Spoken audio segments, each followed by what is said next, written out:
Hello YouTube, it's the Ian Jane Show and we are on day 6 and we have seen a couple of shows, but we're only going to review one of those at this particular moment in time, and that is Earwig, which was Jane's choice. Yep.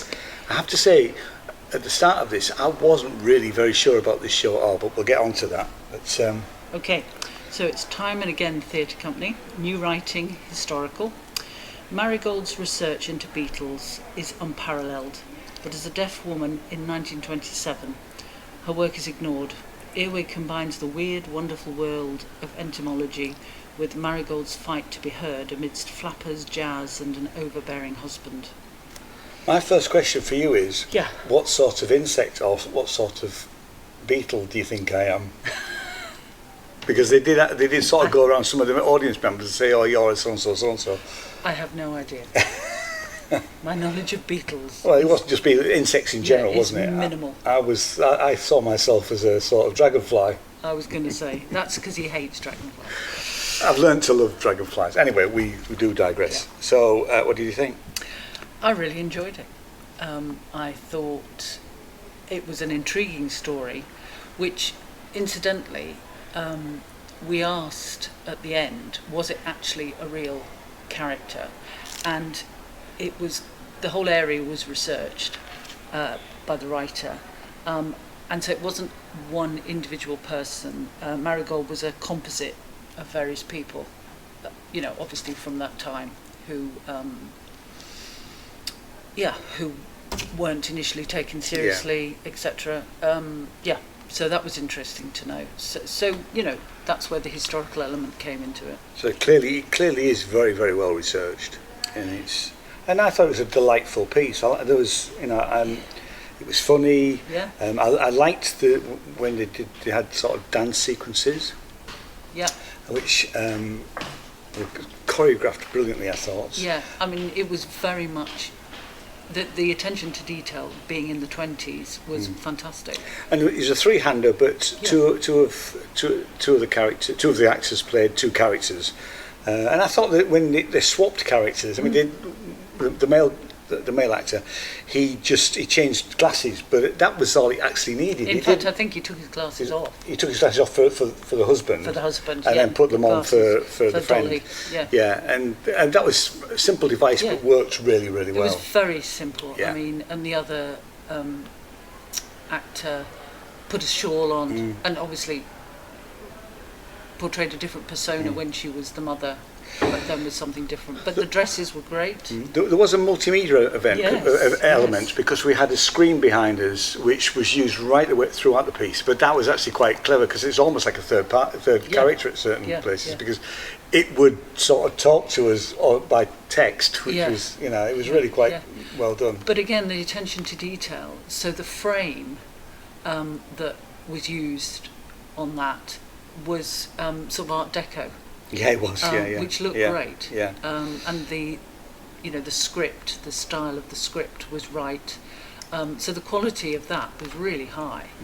And it was just a really interesting story, which we're not going to give away. No, we won't. No, and it's I just being slightly not sure about it as we walked in.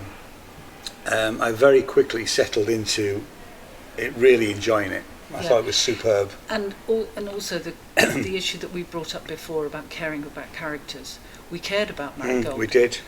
When her husband, I mean, it says in the little, blurb that he was overbearing. He was more than that. He was threatening. He was very threatening. And he portrayed that. You just felt that immediately. And also, I loved her relationship with Dolly, who was a friend. And a male friend. A male friend, and they used sign language. Yes. To each other, so that was great. Because we didn't say actually, but Marigold was partially deaf. She went deaf at 5, so she had speech, and they did portray what it was like. Excuse me, it was my voice. What it was like to be deaf, because they used white noise at one point, and they had the two characters who were meant to be talking, and it really portrayed what it can be like to be a deaf person and not be able to read the lips and not be able to follow the conversation, which I thought was a really, I did use that 2 or 3 times, and it was brilliantly done to give you that impression of what it can be like to be deaf. You know, and the fact that the world is going on around you, but you're isolated because you can't join in the conversation.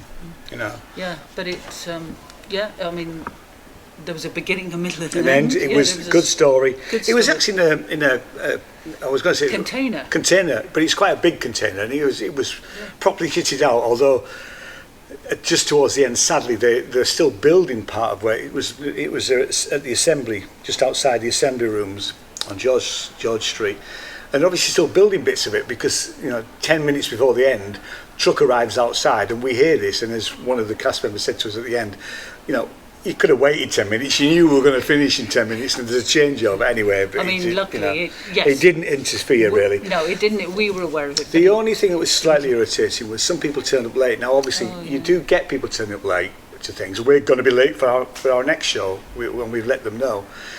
But actually, the problem here is that it's quite a dark environment in this container, and the minute you open the door, light floods in.